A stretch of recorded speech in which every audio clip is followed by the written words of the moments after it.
And welcome everybody to the Nate Echoes podcast. I'm Nate, and this is a podcast where I talk about something that is on my mind. I pick a question or a topic that I've heard or read about and echo it back to you in hopes to inspire and encourage. Interesting questions inspire people, so let's see what happens. This is episode 016, Greedy Monkey, and I wanted to be the first to welcome everybody to the very first YouTube version of this. So yes, it is on video. If you're listening to this on Spotify or on the podcast, Apple Podcast, you can check it out at YouTube. What is my YouTube channel? It's live, so it's all different. But you can search Nate Porter. That's my YouTube channel. Nate Porter, I guess. I haven't done a whole lot with YouTube. I've uploaded some things, so this is going to be new for everybody. It's definitely going to be new for me. And I'm just excited to kind of see what happens.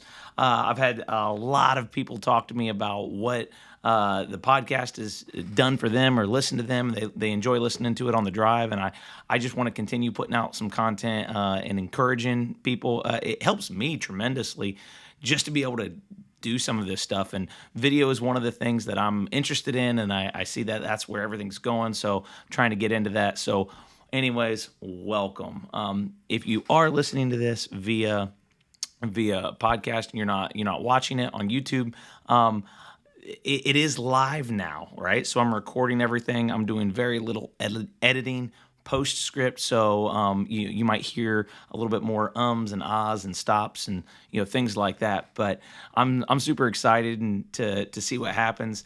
And one of the reasons that I did this is I love solving problems, right?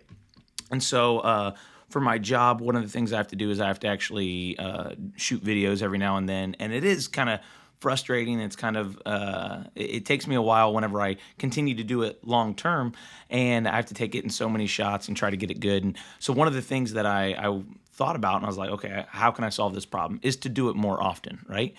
Just like public speaking, just like anything else, the way that you solve a problem is to continue to do it and do it more often. So whenever I was doing this podcast, I said, one of the things that could help me be better when it comes to video is actually shooting video more often. So I was like, well, I'll go ahead and try this video podcasting stuff and kind of see where that lands me. But solving problems is one of my favorite things to do. And I'm not a huge word problem solver, don't come at me and say, hey, here's this riddle and, there's a guy in a cabin in the middle of the woods and he was dead. How did he die? And I hate thinking through those like problem solving kind of things. And maybe you do. I've got a lot of people who really like those. Shoot me one if you've got one. And I'll give it to Ben and see if he can figure it out because he enjoys solving those kinds of problems. But I enjoy solving problems, like real world problems. I love watching office hacks, like desk hacks and things like that, to where there's this problem, there's this way that we've always kind of worked. There's this way we've always kind of done something, and what's a better way to do it? What's a life hack? What's a way that you can figure this out? And one of the things that I really enjoy when it comes to problem solving is kind of like these hunter-gatherer kind of things, right? And I don't know why, but I love watching and listening and figuring out times when people, especially, hundreds of years ago, how they would catch their prey, right? How they would go do things. And I heard one of these and I wanted to share it with you. And this is the thing I want to echo to you today. But I heard this thing about how to catch a monkey, right? How to catch a monkey. So if I were to ask you, how are you going to catch a monkey? Or if you were going to ask me that in a while back, I'd be like, I have no clue. I'd probably talk about getting some kind of a net, putting myself in a way that, in a place that monkeys are. It's very difficult now, or it's very difficult with monkeys because there's trees. If you're trying to catch a pig or trying to catch, a deer, something like that, not just hunt it, but catch it, right? Catch it alive. There's a lot of different ways that you can do stuff like that, but because monkeys can go up trees and stuff like that, nets and things become problematic. Very problematic. So I read this. You're probably like, what is even happening right now? I don't know. But I read this, and then I checked it out on YouTube and found how to catch a monkey.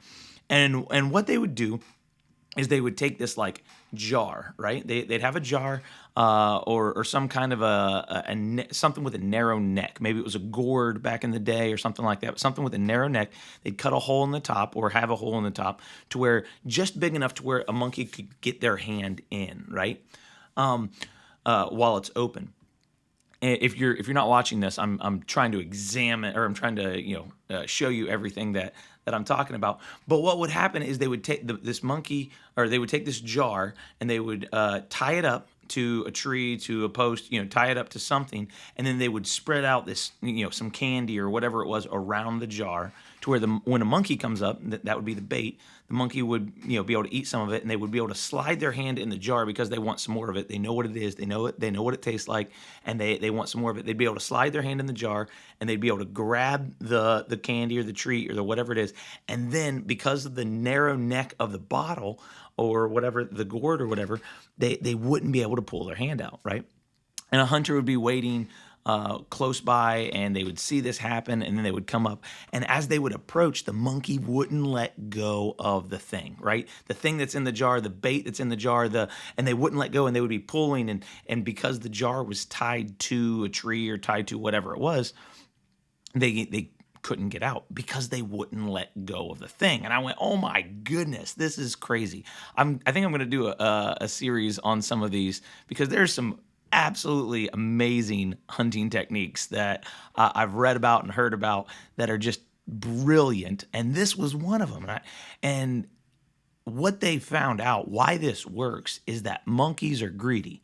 Right? Monkeys, they don't like sharing with other monkeys, and they try to keep everything to themselves. They're very territorial, all of that kind of stuff. And so whenever they would put their hand in the jar, anything in the jar became theirs, and they refused to let go of. So today, for my question that I've been thinking about, and again, it's one of those topics, one of those stories that kind of seems a little far-fetched, but man, check it out on YouTube. It is true. Like that's how they still catch monkeys in some, today in some parts of the world, in zoos, things like that, where they can't kind of contain them in an area, and they need to get a hold of them. So I started thinking, like, here's the question that I wanted. Well, I started asking myself, and I want you to ask yourself. What is something that has you stuck, right? What has you stuck in your life? What are the things in your life that you're going, okay, I just seem to not be able to get away from? And I think it's really important because if I were a monkey, right? If I were sitting there and I was this monkey, I would want to know what my kryptonite is, right? I would want to know what the candy that's spreading around, that I'm going in after something. The monkey obviously realizes that he can't get his hand out of the jar, but yet he refuses to let go so his hand can thin out to where he can pop his hand back out of the jar.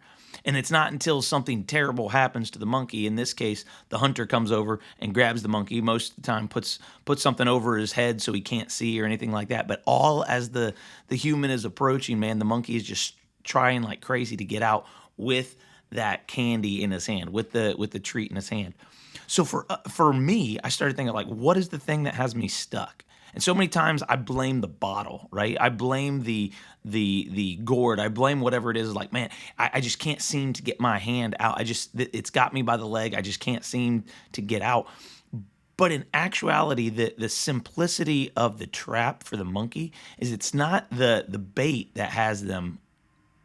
It's their unwillingness to let go. Or it's not the jar that has them. It's the bait that has them. It's their unwillingness to let go of the thing that has them stuck. And so as I started going through this, what are the things that have me stuck? Oftentimes I blame something that it's not an actuality at all to blame, right? So for instance, if it's a relationship, what is it in a relationship that has it? Is it that you're blaming, that you think has you stuck? right? Maybe it is a relationship with your spouse or your kids, right? Maybe it is the relationship with your boyfriend or girlfriend or fiance, something like that. And it just seems that this thing always has you in this rut that it's stuck, and you're blaming the relationship for it. But maybe it's your own personal preferences or your own attitude that you have coming into the relationship. Oh, I can't believe she constantly leaves the house a mess, or I can't believe he is seems to be completely checked out every single time that I'm trying to talk to him about something. He just doesn't seem to be engaging, right? What is the thing that actually has you stuck? Most of the time, and let me think about that. I think for the things that I'm thinking of right now, a lot of the times it's not the jar, right? It's not what we first think has it stuck. It's our own willingness to let go of something that we want, right? It's our own greediness, it's our own selfishness, it's our own personal preferences that we just can't seem to let go of, because if we let go of them, we would escape. If that monkey would just let go of the bait, he'd escape, no problem. As soon as he saw something coming up, and somebody coming up, he's like, no, danger, I'm out of here. Boom, gone. But he wants that thing so much, and he wants to try to make it happen for everybody. It ends up costing him, in all actuality, a lot of times, his life. So what is that thing? What is that bait that that you enjoy a whole lot? Maybe it's an eating habit. Maybe it's an attitude. Maybe it's someone else's attitude, right? Oh man, it's just my body type. I can't seem to lose weight or anything like that. Maybe it is what you're eating. Maybe it's who you're hanging out with. I think there's so many things that we end up blaming for our situation, for what we do. There's so many things we end up blaming, but in actuality, I think a lot of times it's our own unwillingness to surrender. It's our own greed that's saying, no, but I'm going to fight for this. I want it this way. And we get stuck and we get trapped, and we end up losing out a whole bunch, right? There's some things that we know, we've got something, there's something better for me. There's something good over here, but man, I'm going to try to bring this over with me, but it just doesn't seem to budge. And as I was going through, I think there's a lot of things that are good things that are good not to give up on, right? A lot of things that are good not to give up on. A lot of relationships, kids, relationships with your kids, relationships with your spouse, relationship with your parents and your family. There's a lot of those things that are good not to give up on, right? But I think at the end of the day, we have to sit there and ask ourselves, what is the thing at the bottom of the jar that we're holding on to, and is it worth it? Is it worth not making it to our goal over here because this thing is better? Is it worth, for example, it's worth me not having all of my personal preferences met if my wife is happy, if I have a good relationship with her, right? While I might want to come home from work and kick back and chill and not do anything and just veg out and watch TV or TikTok or whatever it might be, and she should just be okay with that, right?